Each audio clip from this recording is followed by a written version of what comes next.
Hi guys, welcome back to my channel Obgyn Made Easy. In today's video, I'm going to talk about a threatened miscarriage. So what is a threatened miscarriage?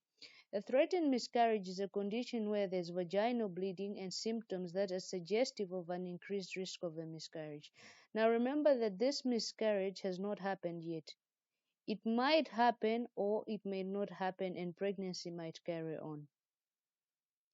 So, what are the clinical features of a threatened miscarriage? So, a patient will come to you with a history of bleeding which was minimal. It could have been brownish or bright red. And this bleeding stops on its own, so it is self limiting. Another symptom could have been that there was minimal or no abdominal pain or mild backache. The pain usually follows after bleeding has occurred. When you examine the patient, you find that the height of fundus is the same as the gestation age. This is because the fetus is still inside the uterus and has not yet been expelled, and the fetus is also alive.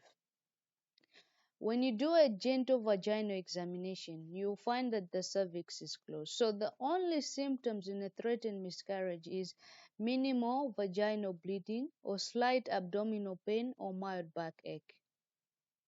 Ultrasound will confirm a viable fetus. Ultrasound also helps to rule out an ectopic pregnancy, especially if the pregnancy is less than 12 weeks gestation age. Investigations you can order when a patient presents to you with a threatened miscarriage. You can do a group and save. Remember that the patient is bleeding and it might progress into an inevitable miscarriage. You can also order a full blood count and differential count. A full blood count will help you determine what is a hemoglobin level and as well as a platelet level. She might also have an infection which you can pick up on a full blood count.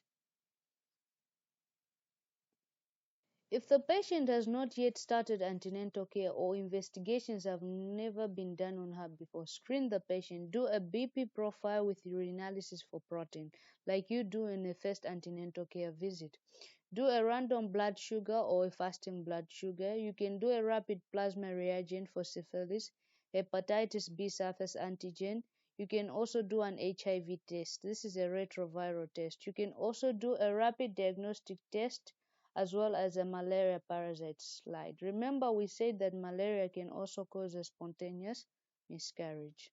Management of a threatened miscarriage. Remember that this condition is self limiting and the symptoms eventually stop on their own. The prognosis is unpredictable. This means that the pregnancy might continue or a miscarriage can actually occur.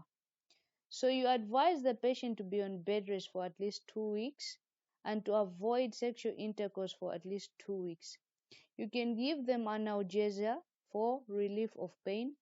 You can also treat them with a progesterone until 12 weeks gestation age. Remember, progesterone helps inhibit uterine contractions and also helps the growth of the developing fetus as well as growth of the uterus. You can repeat the ultrasound in 4 weeks to confirm fetal viability. Not every patient that will come to you with bleeding in early pregnancy means that is a threatened miscarriage. So the differential diagnosis of a threatened miscarriage include an ectopic pregnancy, a molar pregnancy, could be a cervical polyp, or cancer of the cervix, or cervical ectopy. So this comes to the end of our discussion on threatened miscarriage. In the next video, I'm going to talk about inevitable abortion.